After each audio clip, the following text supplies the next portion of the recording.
시민도 고생을 했고요. 자, 이제 다시 한번 구호 한번 외치겠습니다. 3년은 3년은 3년은 검찰 독재! 검찰 독재! 검찰 독재! 네, 또 우리 이제 시민 중에서 말씀할 분이 계십니다. 다 올라오십시오. 박수 부탁드립니다. 제가 공수 특전단을 나왔습니다. 군대 신방을 합시다. 여러분 전도 도와주십시오. 여러분의 귀중한 학교가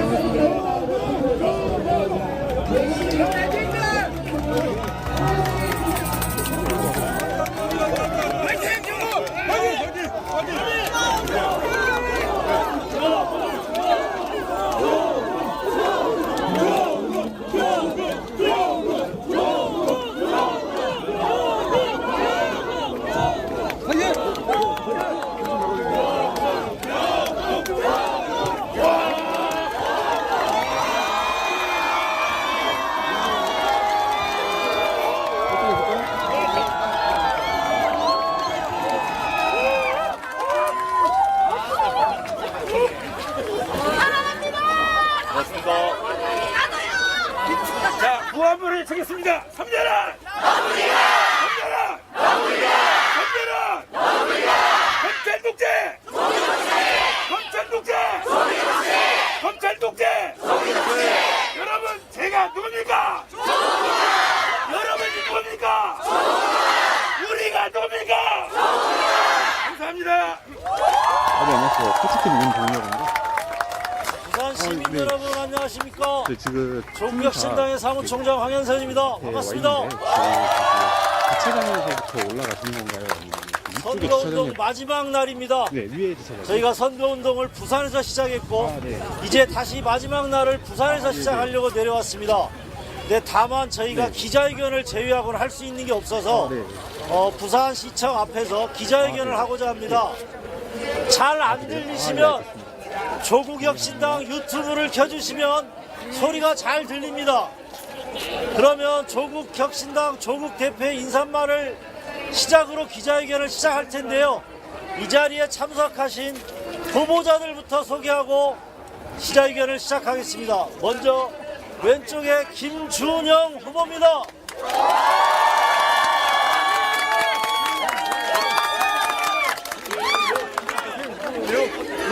신상훈 후보입니다. 네, 반갑습니다. 그리고 마지막으로 부산시당을 이끌고 계시는 김호범 부산시당위원장님이십니다. 그리고 그 옆에 울산시당위원장이신 황명필 시당위원장입니다. 그럼 조국 대표의 인사말로 기자회견을 시작하겠습니다. 안녕하십니까. 조국혁신당 대표 조국입니다. 반갑습니다.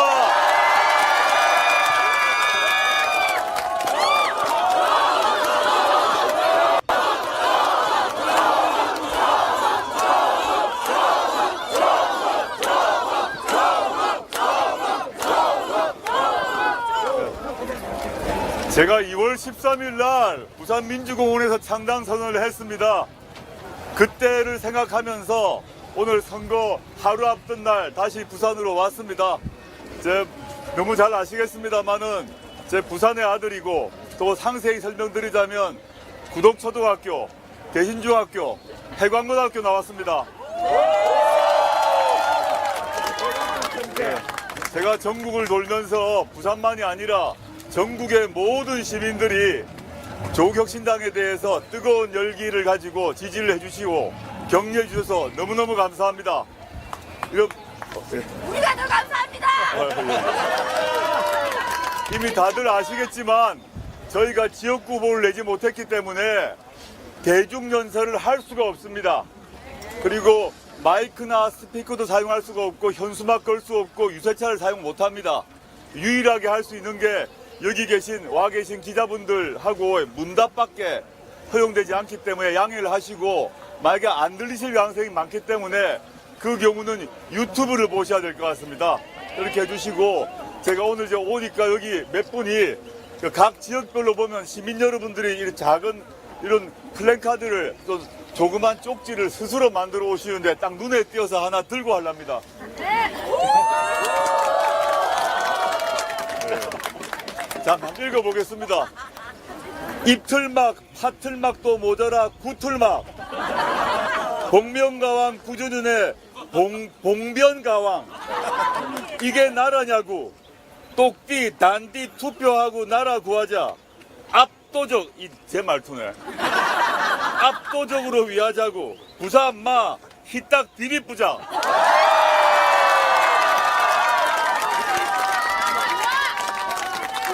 네. 오늘 기자. 보는 앞에 국진상 도망갔습니다.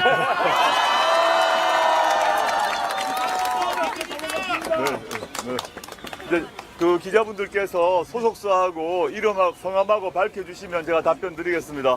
잠깐만 꽃다발 좀 드리고 하기 시작. 아니, 꽃다발 먼저 한다면 잠깐만. 예.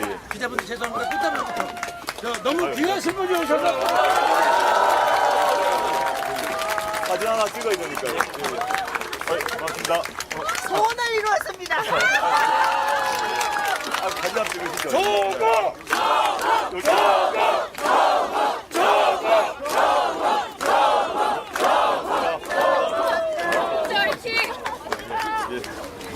예, 그러면 질문 받도록 하겠습니다. 첫날에도 부산을 찾으셨고 마지막에도 부산을 찾아. 조금만 크게 해주시면 앞으로 잠깐 오셔도 네. 이게 공간이 열려있어 소리가 흩어져요. 3월 창당 때부터 보면 부산에 한 5번에서 6번 정도 오시고 계시거든요. 예. 이렇게 이제 부산에 집중하시는 이유가 무엇인지 좀 궁금하고요. 이어서 질문하겠습니다. 부산에 왜 집중하느냐?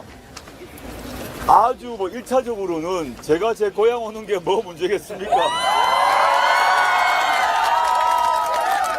네, 뭐 당장은 저희 아버님은 돌아가셨기 때문에 저희 어머니 여기 사시고 제 동생, 친인척 거의 다 여기 살고 있고 뭐 그리고 제 초중 고등학교 동창이 여기 살고 있는 곳에 자주 오는 것은 뭐 인지상정이고 더 중요하게는 저는 많은 사람들이 뭐 언론에서 또 정치평론가들이 부산에 대해서 부산이 정치적으로 보수다 아니다 이런 얘기를 막 하는 것 같습니다. 그리고 저는 그러면서 이제 제가 이제 부산에 왔다 갔다 하는 문제와 관련해서 이러이러한 논평을 내시던데 저는 이 부산만이 아니라 뭐 대구 경북도 왔다 갔다 하고 다 전국을 돌고 있습니다만은 부산만이 아니라 전국적으로 제가 확인하고 있는 것은 현재 윤석열 정권이 2년간 해왔던 각종 행태, 윤석열 정권의 무도함과 무능함과 무책임함과 무지함에 대한 분노는 지역을 가리지 않았습니다. 그리고 윤석열 대통령 그 개인이 보여준 언동, 말과 행동에 대해서 많은 국민들이 역시 실망하고 있고 지난 2년간 전국의 많은 시민들이 부산을 포함해서 대한민국의 국격이 떨어지면서 자존심이 상했다고 생각합니다. 이런 점들을 확인하고 있고 이걸 전제로 저는 말씀드리자면 저는 이 변화가 제가 고향이 부산이라서가 아니라 부산에서 출발할 수 있다고 저는 믿었습니다. 그래서 제가 2월 13일 날 창당선언도 부산에서 했고 그 뒤로 계속적으로 부산을 방문하고 있는 이유가 저는 이게 제 혼자 생각이 아니라 부산이 바뀌면 우리나라가 바뀐다고 저는 확신합니다. 네, 우리나라 역사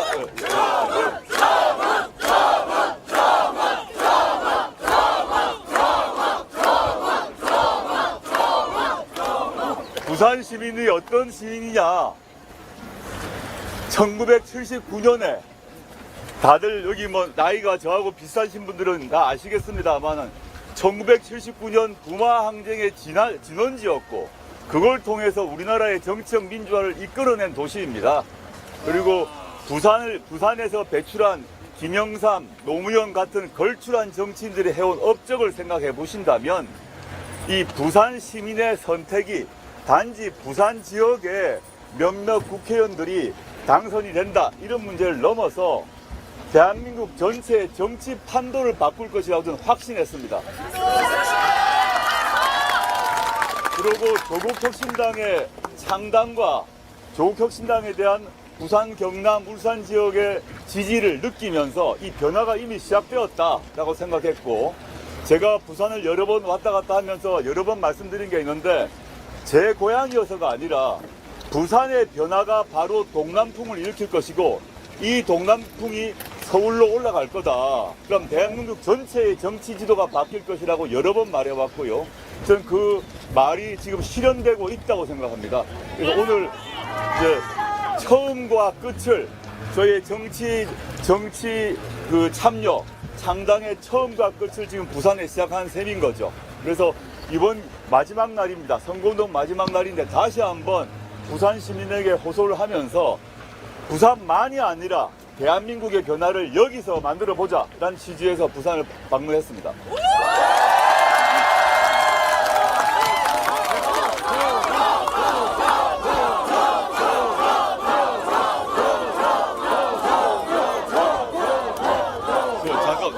저기 마스크 쓴 시민 요 갖고 계신 종이 카드 한 밑에 가 주실랍니까?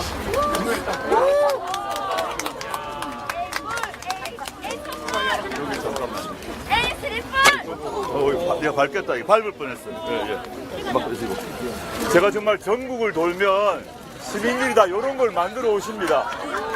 각 지역별로 뭐 지역별 사투리를 쓰시기도 하시고. 근데 오늘 또 눈에 띄어서 응가이 해라 너희들. 인자 보면 모르겠나? 진짜 엥가이 해라 엥가이. 제 마음입니다. 감사합니다. 다음 질문 받겠습니다. 예. MBC의 정진명 기자라고 합니다. 좀 서서 얘기하시면 좋겠어요. 이게 개활지라서 소리가 흩어져서 안 들립니다. 예. MBC의 정진명이라고 합니다. 네. 다른 게 아니라 오늘 이제 선거운동 막바지인데요. 어떤 계획이 있으신지, 또 내일은 어떻게 좀 마음가짐 가지고 지켜보실지, 이거 한 가지랑요. 또 두 번째는 당선이 혹시 되시면 어떤 정치를 좀 구현하실지 그게 궁금합니다. 오늘 일정부터 말씀드리면 오늘 부산에서 시작해서 여기 마치고 대구로 갑니다. 대구를 하는 이유가 사람들이 이제 보면 대구가 아마 보수 지역이다 또는 뭐 진보 정치의 험지다 이런 얘기를 많이 하더라고요. 그래서 대구 지역에 대해서는 가봤자 소용없다 이런 말 하는 분도 있습니다. 저는 절대 그렇게 생각하지 않습니다. 대구가 험지라고 통상 말하지만 제가 대구 경북 지역을 몇 번 갔는데 밑바닥 인심이 달랐습니다. 대구 동성로를 걸어가는데 시민들이 저한테 찾아와서 격려의 말씀을 하는 게 그 말씀을 생생히 듣고 느꼈거든요. 그래서 저는 부산에 와서 대구로 가고 대구에서 일정 마치고 광주로 갈 것입니다. 서쪽으로 넘어가서 광주에서 일정을 마치고 서울로 올라가서 밤에 서울 광화문에서 마무리하는데, 광화문 세종문화회관을 가는 이유는 과거 우리가 박근혜 정권을 조기종식 시킬 때 서울 같은 경우에서는 광화문이 그 상징적 장소입니다. 촛불 명예혁명의 상징적 장소이기 때문에 마지막 오늘 행사를 광화문에서 하기로 했습니다. 이런 일정으로 잡고 있고요. 내일은 이제 아마 오늘 6시 정도 끝나고 나면 출구조사가 나오지 않겠습니까? 지역구 후보들도 마찬가지고 저희는 비례 후보이기 때문에 좀 비례 후보는 남아있는 게 뭐냐면 이 3% 넘지 않는 정당은 3%를 넘지 않는 정당은 0석이 됩니다. 그리고 그 0석의 경우 그 퍼센트, 예컨대 2.9면 2.9를 다른 정당이 나누어 가집니다. 그 2.9를 여러 5개 정당이 2.9가 되면 그분들이 나눠 갖는 게 아니라 모두 0이 되고 그 2.9를 다른 정당이 나눠 가진다. 이 말은 조국혁신당도 나눠 가진다는 얘기입니다.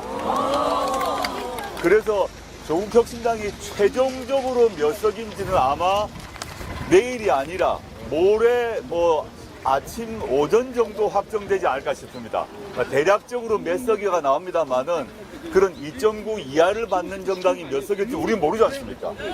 그래서 그걸 최종적 조국혁신당의 의석수, 최종적인 조국혁신당의 당선자 수도 모레 아마 정오 정도 나오지 않을까 예상하고 있습니다. 그게 확정이 되면 확정되고 난 뒤에 조국혁신당의 당선자들과 함께 무엇을 할 것인지를 밝힐 것입니다. 그거는 그때 제가 말씀드려야 될 것 같고 미리 말씀드릴 수는 없을 것 같고 좀 추상적으로 말씀드리자면 2월 13일 창당 선언, 3월 3일 창당 이후에 조국혁신당이 보여왔던 여러 가지 기세가 있지 않습니까? 기운이 있지 않습니까?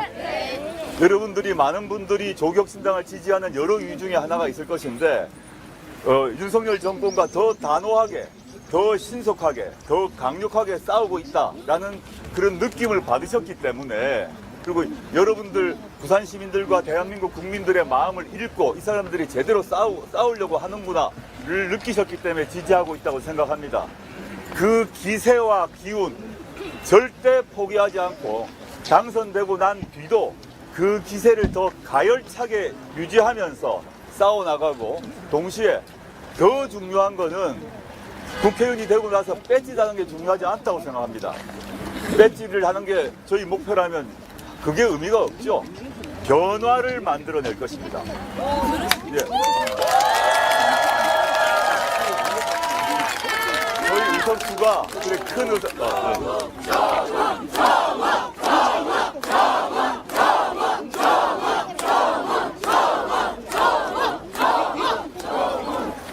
민주당이 가장 큰 정당이 될 가능성이 많은데 민주당과 협력해서 국민 여러분들이 조국혁신당에 보내주신 성원과 격려를 잊지 않고 조국혁신당이 무엇인가를 하라라고 해서 저희에게 박수를 보내시고 표를 주신 거 아니겠습니까?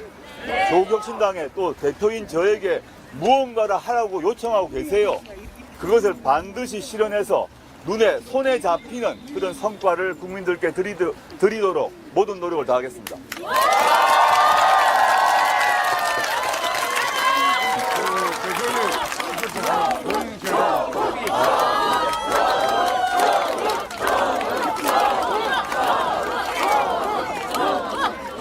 잠시만 조용히 해주시고요. 예, 다음 질문 받겠습니다. 국제신문의 가까이 좀 오시면 좋을 것 같습니다. 예. 국제신문의 김민정 기자라고 합니다. 우리 그 범야권 200석 이야기도 나오는데 이럴 경우 실제 개헌이 가능하다고 보시는지 아니면 그리고 또 우리 다른 야당이랑 비슷한 수준이라도 개헌 공감대를 이렇게 나누고 계신지 여쭤보겠습니다. 개헌 문제는 지금 현재 다른 야당과 공감대를 이룰 시간도 그 여력도 없는 상태입니다. 지금 선거 진행 중이기 때문에 그렇고 200석이 되게 되면 이제 법리상 개헌이 가능합니다. 그리고 물론 개헌은 여야가 합의해서 개헌 특위를 만들어야 될 것이고 개헌 특위에서 합의가 되면 조문을 다 이제 바꾸는 작업들을 하고 그 다음에 국민 투표를 해야 되거든요. 아주 쉬운 어려운 과정입니다. 쉬운 과정이 아니라고 생각하고 지금 바로 개헌을 얘기하는 것은 성급하다 생각합니다. 기자님께서 질문하셨던 200석 범야권이 200석을 얻는 걸 전제로 질문을 한다면 첫 번째 해야 될 일은 개헌이 아니라 윤석열 대통령이 거부권을 오남용해왔습니다. 김건희 특검법 날렸습니다. 그 다음에 이태원 특검법 날렸습니다. 그 다음에 노란봉투법 날렸습니다. 자신의 가족을 보호하기 위해서 자신이 갖고 있는 헌법적 권한을 오남용해왔습니다. 그리고 여야가 지금 전 국민들이 바라고 있는 예컨대 이태원 참사 특별법을 만들어가지고 진상규명을 하고 책임자를 처벌하겠다는 게 좌와 우의 문제입니까? 진보 보수의 문제입니까? 왜 이태원 참사 특별법을 윤석열 대통령이 막는 것입니까? 이해가 안 되지 않습니까? 근데 200석을 갖게 되면 윤석열 대통령이 거부권을 행사하더라도 법안을 다시 통과시키게 되고 그 경우 거부권이 필요가 없게 됩니다. 의미가 없습니다. 바로 법률이 됩니다.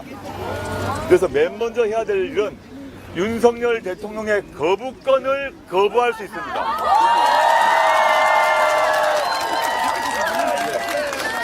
윤석열 대통령의 거부권이 거부되는 그 모습을 상상해 보시면 윤석열 대통령이 자신의 거부권을 행사해서 자신의 가족을 보호하기 위해서 또는 자신의 무슨 이유인지 자신의 수하나 측근을 보호하기 위해서인지 모르겠지만 거부권을 행사하더라도 200석이 야권 의백석이 만들어진 걸 전제로 법률을 통과하게 되면 예컨대 김건희 특검법이 종합특검법이 되겠죠. 통과되게 되면 특별검사가 임명되고 특별검사의 주도하에 김건희 씨를 수사하게 될 것입니다. 수사하게 되고 그 특별검사는 검찰의 말을 듣지 않습니다. 헌재 검찰을 독자적인 권한을 가지고 독자적으로 수사를 하고 기소를 하게 될 것이고 그 경우 200석이 확보되고 김건희 특검법이 통과된다면 여러분들은 이 하반기에 김건희 씨가 법정에 서는 모습을 보게 될 것입니다.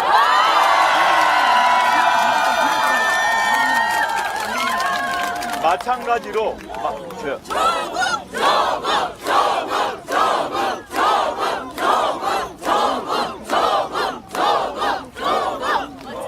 마찬가지로 이태원 참사에 책임 있는 자, 그 경우도 특별검사의 수사에 따라서 그들도 법정에 서는 모습을 보게 될 것입니다.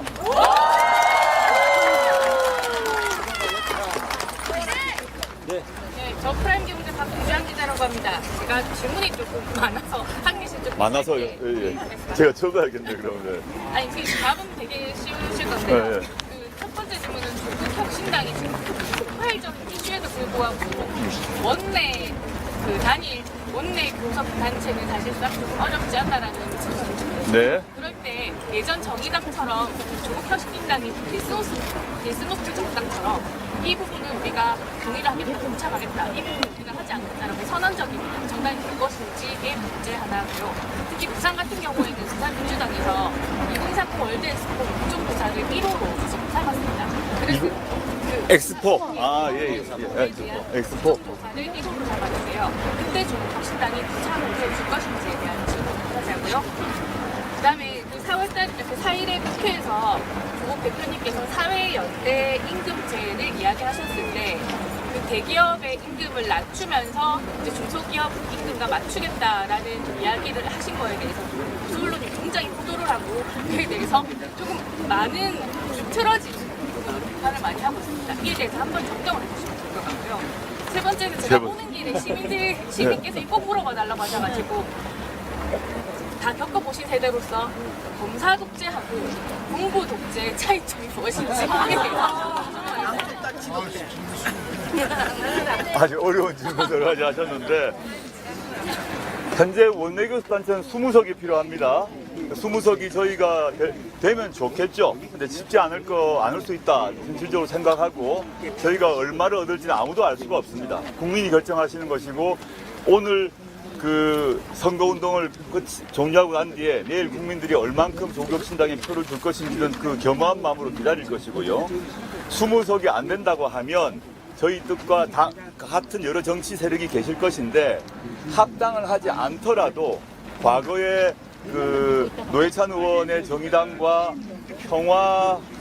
평화민주당이 있었죠. 평화민주당이 공동의 교섭단체를 만들 수 있거든요. 그런 방식으로 공동교섭단체를 만들 수 있을 것입니다. 당의 독자성을 유지하면서 공동교섭단체를 얼마든지 만들 수 있기 때문에 그렇게 해서 원내교섭력을 강화하는 방식이 있고요. 두 번째, 이제 부산민주당에서 엑스포 국정조사 말씀했는데 저는 전적으로 찬성하고 왜 찬성하냐 하면 언론에도 많이 났습니다만 당시 윤석열 대통령 그리고 용산 대통령실에서는 부산 엑스포가 유치된다고 믿었다는 거 아닙니까? 된다고 믿어서 자신만만했다는 거 아닙니까? 그런데 투표 결과 보셨죠? 거기에 엄청난 돈을 퍼부었습니다. 투표 결과를 보니까 한심하기가 이를 데가 없었습니다. 그 많은 돈을 퍼붓고 도대체 압도적으로 졌지 않습니까? 이거는 그런 보고를 누가 했는지 도대체 얼마를 돈을 썼는지에 대해서는 국정조사가 필요하다고 생각하고 민주당과 함께 이 문제를 밝혀야 된다고 생각하고 있습니다. 그 다음에 세 번째는 사회연대 임금제인데 이건 묘하더라고요. 사회임금연대에 대해서 이제 희한하게 저희가 주장했던 내용을 대기업 임금을 깎는다라고 제목을 뽑으면서 국민의힘이 국민의힘이 뭐라고 하냐면 민주노총도 반대한다라고 저희를 공격하는데 제가 지금까지 아는 바로는 국민의힘은 대기업 임금을 깎으라 한 사람들 아닙니까? 그런데 사실관계로 보면 그다음에 국민의힘과 민주노총은 성격이 좀 반대 아닙니까? 그래서 이게 좀 이상하다 생각하고 있고 더 중요한 거는 뭐냐면 이게 너무 어려운 정책적 얘기인데 설명을 드리겠습니다. 이거는 법률로 임금을 깎는 이게 아니고 그게 애초에 아닙니다. 그게 노사정이 합의하는 정책입니다. 그래서 스웨덴 이런 나라에서 이미 실시한 정책입니다. 우리나라에서도 한국노총 등에서 방안을 제시한 적도 있고 우리나라 재벌 중에서도 SK 이노베이션에서도 실시한 바도 있습니다. 예를 들면 이런 겁니다. 현재 지금 우리나라의 정규직과 비정규직의 임금 격차가 심하지 않습니까? 젊은이들이 정규직 취업 힘들어요, 실제. 그리고 정규직과 비정규직도 차이가 있지만 대기업과 중소기업도 임금 격차가 심합니다. 그 젊은이들이 중소기업을 가기 싫어하고 중소기업도 인력난에 시달리고 있습니다. 이런 상태를 어떻게 해결하는가 해서 다른 나라의 경험이 있는데 그 경험을 보면 이런 겁니다. 우리나라에서도 실험을 했던 거고 일부 실현되고 있는데 이렇게 하는 겁니다. 예컨대 대기업 노조하고 대기업 기업하고 노사 협상을 하는데 요번에 임금 인상을 8% 해달라라고 합의를 보는 겁니다. 예를 들자면 8%를 하는데 그중 1%는 8% 중에 1%는 그 대기업의 하청기업, 그 대기업의 비정규직 노동자를 위해 쓰자라고 합의하는 겁니다. 그러니까 대기업 노동자의 임금을 깎는 게 아니라 보통 임금이라는 게 물가 상승 등에 따라 올라가지 않습니까? 올라가는데 근데 8%를 합의하면 그 중에 몇 프로를 노와 사가 합의하는 겁니다. 이번에는 1%를 하청 쪽에 주자, 1%를 비정규직에 주자. 그러면 이게 상생이 될 거 아닙니까? 이게 이제 그 사회연대 임금제란 거고 법률로 제정하는 게 아니라 노사정이 합의하는 것입니다. 그리고 정부는 그렇게 하라고 권장을 하면서 그런 게 이루어지게 되면 예컨대 기업과 노조 양측에 대기업 노조가 약간 인상에 있어서 1% 손해를 볼 거 아닙니까? 대기업 노조가 1% 양보를 해서 그 1%를 비정규직 또는 하청에 주게 되면 대기업 노조에게 또는 대기업 기업 자체에게 정부가 줄 수 있는 혜택을 준다. 요게 하나의 그 제도의 모양이거든요. 이거를 거두절미하고 마치 조국혁신당이 대기업 임금 깎는다라고 공격을 하는데 그건 저는 별 의미가 없다고 생각하고 차례차례 저희 총선 끝나고 난 뒤에 조국혁신당이 정책을 통해서 상세한 내용을 밝히도록 하겠습니다. 마지막 하나 남았네. 군사 독재와의 차이예요. 이게 우리가 이제 검찰 독재라고 하는 이유는 뭔가 독재라는 단어를 쓰는 게 그냥 저 사람 나쁜 놈이다 이게 아니라 독재라고 하는 말이 정치학적으로만 따져보더라도 권력의 핵심을 누가 쥐고 있는가에 있습니다. 전두환 때 권력 핵심을 누가 쥐고 있었습니까? 서울에 보면 맞지 않습니까? 신군부가 쥐고 있었어요. 그때는 곁으로는 국회의원이 누가 됐다 하지만 최종 의사결정을 신군부가 한 거거든요. 육사 몇 기 나온 그 신군부 하나에는 우리가 뽑은 적이 없었습니다. 서울의 봄 영화에 나왔던 그 신군부를 국민들이 뽑은 적이 없어요. 근데 그 사람들이 권력을 쥐고 최고 결정을 자기가 하고 그 다음에 그 우리나라에 갖고 있는 각종 자원, 재원, 예산이건 자리건 그러니까 돈이건 자리건 그것들 자기들이 나눠 먹는 거죠. 그리고 그걸 반대하면 군부니까 그 당시에 폭력적으로 제압을 했던 거 아닙니까? 고문도 하고 때리고 온갖 일이 벌어지는 아실 건데 검찰 독재는 그런 식으로 못하죠. 지금 우리 군부 쿠데타 걱정 안 합니다.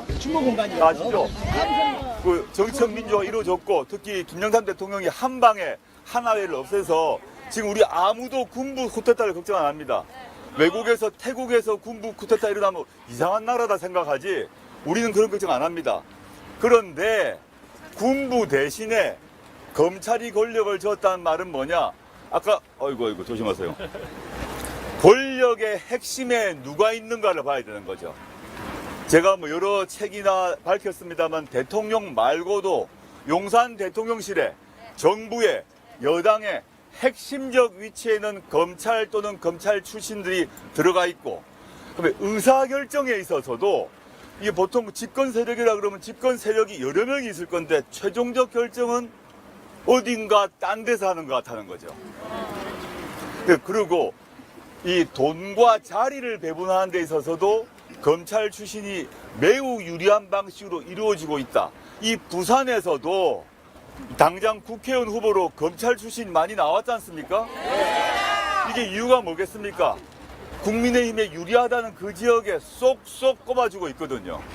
그게 검찰 독재의 핵심이다. 그리고 그게 반대하는 시민들에게는 총칼은 없습니다. 군부 독재가 없어졌으니까. 총칼 대신에 압수, 수색, 체포, 구속, 세무조사, 이틀막 이렇게 하니까 독재라고 말하지 않을 수 없는 것이죠.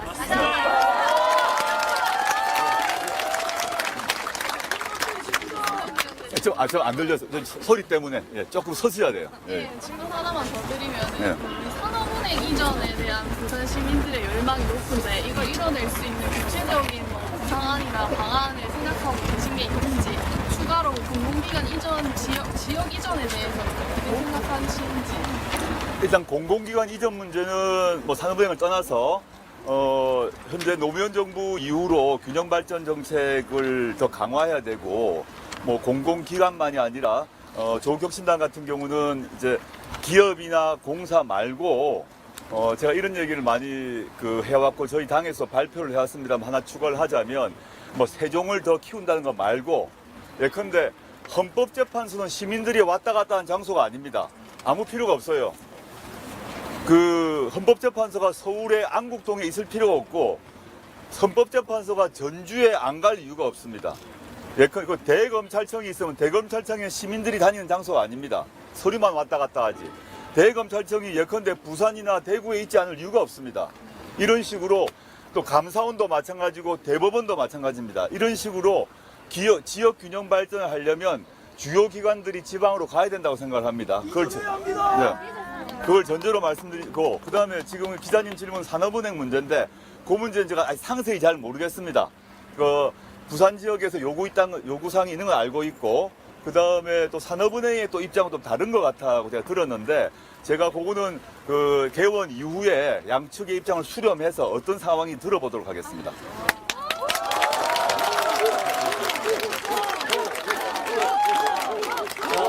마지막으로 하나만 더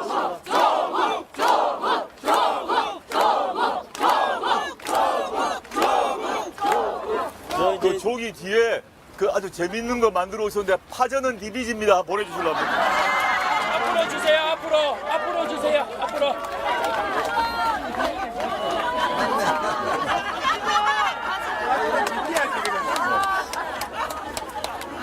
정말 끝내주세요.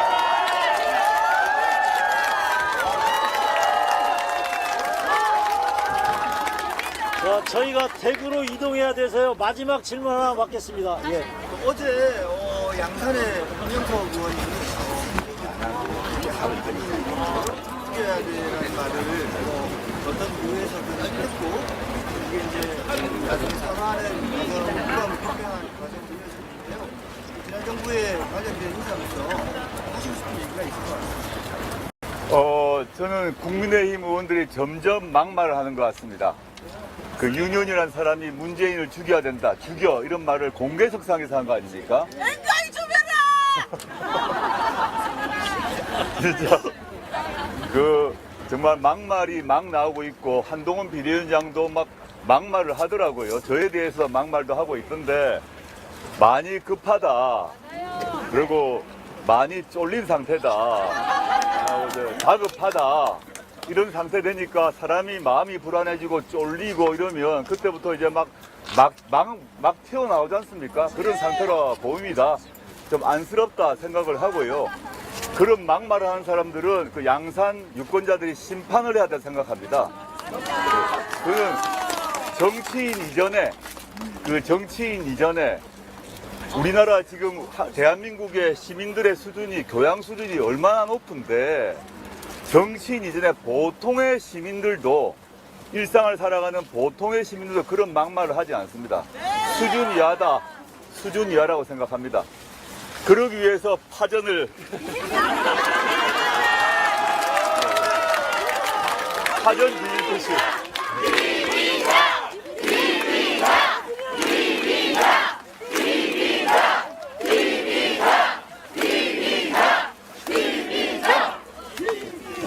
파전 뒤집듯이 비벼주십시오. 자, 저희가 조국 대표님을 위해서 오늘 귀한 선물을 준비했습니다. 다름이 아닌 광복군의 사명이 그려져 있는 태극기입니다. 이 태극기는 고 강철정님의 고모님 박정혜 여사와 미래세대 30대 청년 전세훈 군이 우리 조국 대표님에게 전달해 주시겠습니다.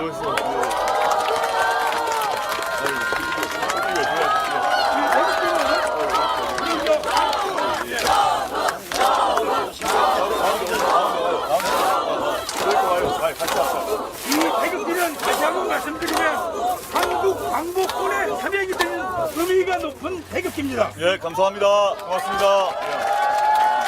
손 한번 들고 갑시다. 예. 자, 이 태극기를 앞에 두고 우리 다 같이 헌법을 수호하고 홍범도 장군을 수호하는 의미에서 애국가제창 1절만 한번 해보겠습니다. 다 같이 동해물가부터 시작했습니다. 시작!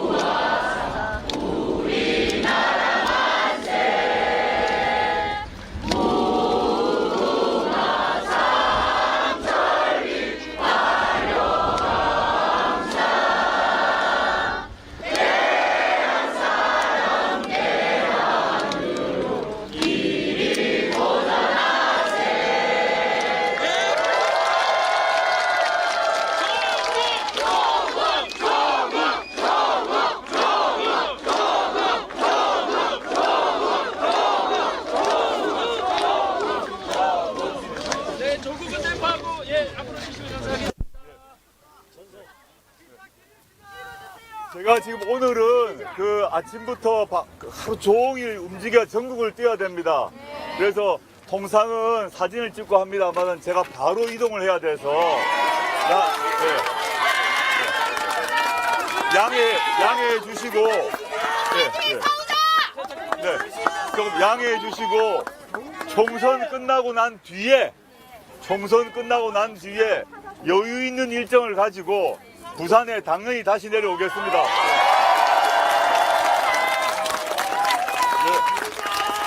자, 부탁합니다.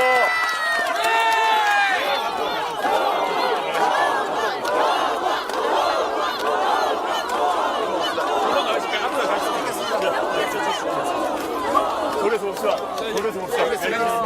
고맙습니다. 네. 고맙습니다. 네. 아이고, 고맙습니다. 네, 좀 잡고. 자, 길 좀 끌게요. 자, 이동하겠습니다.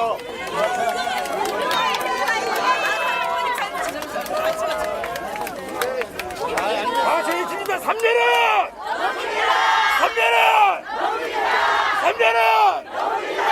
검찰 독재!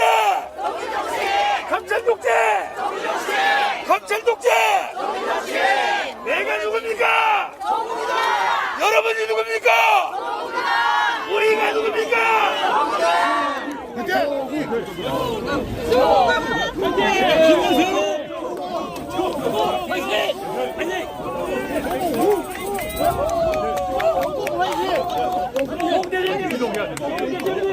정 대표님.